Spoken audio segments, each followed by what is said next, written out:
एक गांव में मीना नाम की होशियार लड़की रहती थी। वह एक दिन स्कूल से लौटते हुए अपने भाई के साथ में छोटे से खिलौने से खेलते हुए घर को चली आ रही थी। मीना हर रोज स्कूल जाती और अपने भाई को भी साथ में लेकर जाती। मीना का भाई थोड़ा कच्चा है, लेकिन वो अपने साथ में उसको लेकर जाती। मीना का भाई हमेशा गांव के बच्चों के साथ खेलता रहता और इधर उधर मस्ती करते रहता था। मीना की माँ गर्भवती होती है और मीना अपनी माँ का अच्छे से ख्याल रखती है। ये दोनों भाई बहन खिलौने से खेलते खेलते घर की ओर बढ़ते रहते हैं और कुछ देर के बाद मीना और उसका भाई घर पहुंच जाते हैं। मीना जब घर पहुंचती है तो देखती है उसकी माँ के हाथ से घड़ा फूट जाता है। मीना जल्दी से दौड़कर अपनी माँ के पास आती है।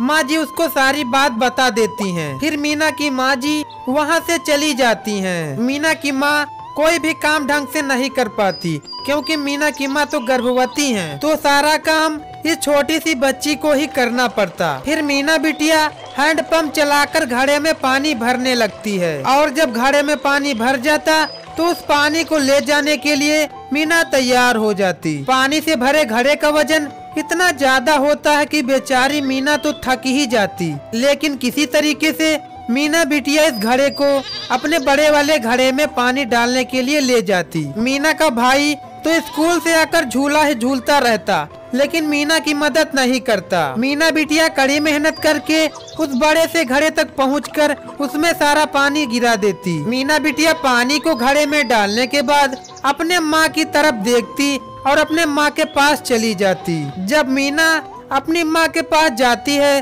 तो मीना की माँ कहती है कि जाओ डॉक्टर साहब को बुला के लाओ। कुछ देर खड़े होकर मीना बिटिया सोच में पड़ जाती है, लेकिन अस्पताल की तरफ जाने लगती है। गांव के कुछ दूरी पर ही सरकारी अस्पताल था, जहां पर मीना बिटिया पैदल ही दौड़ते हुए चली जा रही थी। मीना बिटिया अस्पताल तक पहुंच जाती, वहां पर ही उनको डॉक्टर जी मिल जाती हैं। फिर मीना बिटिया अपनी माँ की कही सारी बात डॉक्टर साहब को बताने लगती हैं। डॉक्टर साहब फिर मीना बिटिया से कहती हैं कि बेटा जाओ गाड़ी का इंतजाम करो। इतना कहने के बाद मीना बिटिया सोच में पड़ जाती है, लेकिन उसके पास में ही एक गाड़ी वाला खड़ा था। फिर मीना बिटिया गाड़ी वाले के पास में आगे जाती है, लेकिन वहाँ पर जब जाके देखते हैं तो बेचारा गाड़ी वाला तो तालाब में नहा रहा था। मीना बिटिया गाड़ी वाले भैया से बात कर ही रही थी कि तभी वहाँ पर एक कौवा आ जाता है और उस गाड़ी वाले की चाबी लेके चला जाता है। मीना बिटिया के साथ में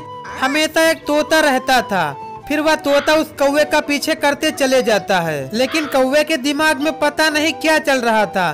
कौवा बीचों बीच जंगल में पहुंच जाता है और चाबी को छोड़ने का नाम ही नहीं ले रहा होता है। लेकिन मीना का तोता भी हार नहीं मानता है और कुछ देर के बाद चाबी लेकर वापस आने लगता है, लेकिन वह कौवा दोबारा से उस तोते के पीछे आने लगता है और उस चाबी को पाना चाहता था। लेकिन तोता तेजी के साथ उड़ करके उस गाड़ी वाले भैया को चाबी दे देता है। फिर गाड़ी वाले भैया अपनी गाड़ी को ले जाने के लिए तैयार हो जाते हैं। गाड़ी का ताला खोलकर वह भैया जी गाड़ी पर सवार हो जाते हैं और गाड़ी को लेकर मीना बिटिया के घर की तरफ निकल चलते हैं। कुछ समय बाद गाड़ी वाले भैया डॉक्टर साहब और मीना बिटिया को घर तक पहुंचा देते हैं। घर पहुंचते ही गाड़ी वाला अपनी गाड़ी को रोक देता है। फिर सारे लोग गाड़ी से उतरकर मीना बिटिया की माँ के पास में आ जाते हैं और डॉक्टर साहब भी वहाँ पर आ जाते हैं। फिर डॉक्टर साहब मीना की माँ को चेक करके उनको दवाई दे देती हैं।